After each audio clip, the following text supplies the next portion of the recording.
Welcome to our channel. Today we how to verify pipeline results with AWS DMS task validation, quick tutorial step by step clearly.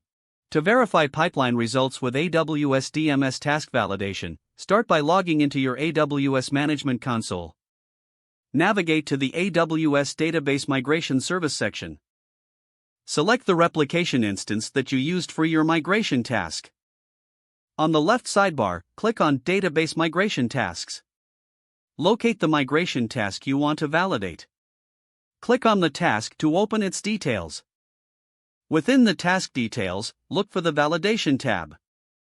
Select the Start Validation option.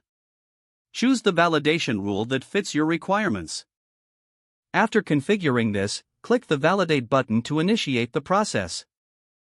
Once validation starts, you can monitor its progress in the console. Check the Validation Status section for real-time updates.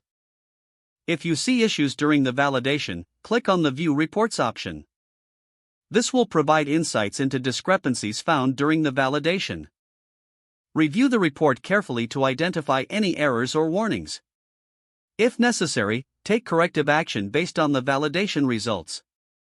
Once you've addressed any issues, you can reinitiate the validation process. Confirm that all data is now validated successfully. Finally, ensure your migration task is properly configured for final cutover. If the page does not load, refresh the browser or try again in a private or incognito window. Make sure you are using the correct email address, then retype it carefully to avoid small typos. If your password is not accepted, use the reset option and create a new strong password you can remember. Check your spam folder for verification or security emails, then complete any requested confirmation steps.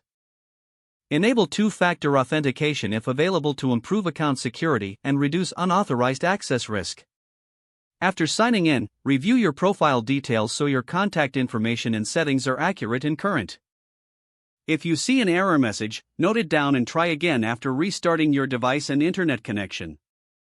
Log out when you finish, especially on shared devices, to keep your account and payment information secure. If the page does not load, refresh the browser or try again in a private or incognito window. Make sure you are using the correct email address, then retype it carefully to avoid small typos. Don't forget to like this video and subscribe to our channel for more step-by-step tech guides.